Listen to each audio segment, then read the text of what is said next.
बचपन की किताबें कभी सिर्फ अक्षर नहीं सिखाती, वो इतिहास का आईना भी होती है।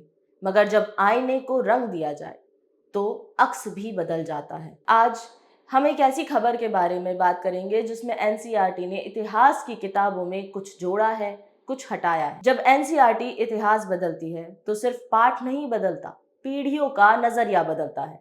क्या ये बदलाव अकादमिक शोध पर आधारित है या राजनीतिक दबाव और विचारधारा के रंग से रंगे गए हैं?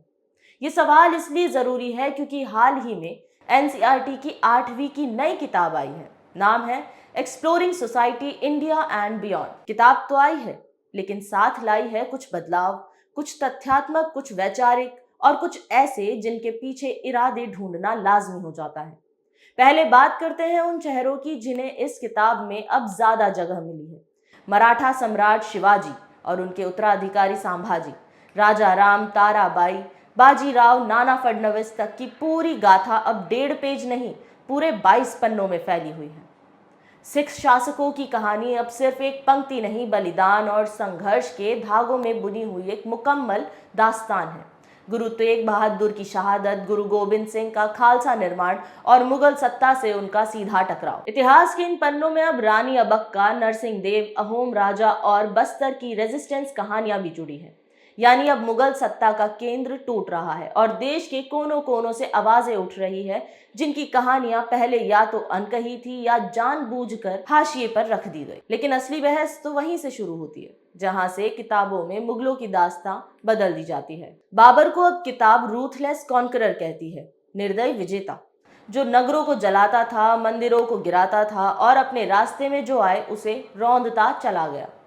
अकबर, जिसे हम किताबों में सुलह ए कुल का प्रतीक, सर्वधर्म समभाव का परोपकार और दीन इलाही का प्रवर्तक मानते थे, अब एक ऐसा शासक बन गया है जो ब्रूटल भी था और टॉलरेंट भी। किताबें ये मानती है कि अकबर की सत्ता ने चित्तौड़ में 30,000 निर्दोषों की हत्या की और उसने वो किया जो सत्ता में बैठे कई शासक करते हैं, मतलब की हिफाजत में नर्म भी बनना और जरूरत पड़ने पर नृशंस भी। और फिर आता है औरंगजेब, वो शख्स जिसे इतिहासकार पहले से ही कट्टर मानते हैं। किताबों में बताया कि उसने फिर से जजिया लगाया, मंदिर तोड़े और अपने भाई दारा शिकोह की हत्या कर दी, अपने बाप शाहजहां को सलाखों के पीछे भेजा। अब जरा ठहरिए और सोचिए, क्या ये इतिहास को और संतुलित बनाने की कोशिश है या फिर एक योजनाबद्ध ढंग से लिखी जा रही नई कहानी जिसमें शासक बदल दिए गए, नायक बदल दिए गए और नजरिए की स्याही भी बदल दी गई? एनसीईआरटी कहती है कि हमने दोनों पहलुओं को दिखाया है, ना तो हम महिमा मंडन कर रहे हैं ना ही राक्षसीकरण।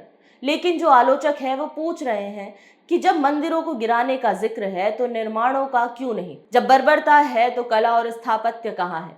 जब युद्ध है तो मुगलों द्वारा बनाए गए बाग, कुएं, सड़कें, नहरें और ग्रंथ कहाँ है? असल मुद्दा यही है, क्या किताबें अब सिर्फ बताने के लिए रह गई है या सोचने का मौका भी देंगी? क्योंकि ये इतिहास की किताबें सिर्फ राजाओं की कहानियां नहीं बताती, ये बताती है कि हम बतौर समाज किन मूल्यों को आगे बढ़ाना चाहते हैं। सहिष्णुता, विविधता या फिर विजय की जय और पराजित की निंदा। अगर हर नई सरकार अपनी विचारधारा के मुताबिक इतिहास की किताबों की आत्मा बदलती रही तो स्कूल के बच्चे पढ़ाई नहीं करेंगे, वो सिर्फ पक्ष लेंगे। और पक्ष लेने वाला समाज इतिहास नहीं बनाता, इतिहास में इस्तेमाल होता है। इतिहास को दोबारा लिखना कोई नई बात नहीं है, लेकिन इतिहास को दोबारा छांटना, चुनना और छुपाना ये लोकतंत्र में खतरनाक है। बोलने की आजादी बची है लेकिन सोचने की नहीं।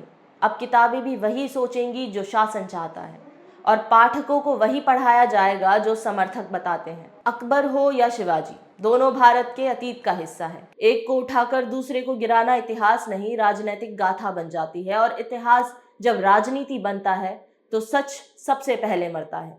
किताबें बदल सकती है लेकिन जो पीढ़ियां सवाल करना भूल जाएंगी वो इतिहास नहीं बनाएंगी बल्कि इतिहास में खो जाएंगी। क्या आप सोचते हैं इन बदलावों के बारे में?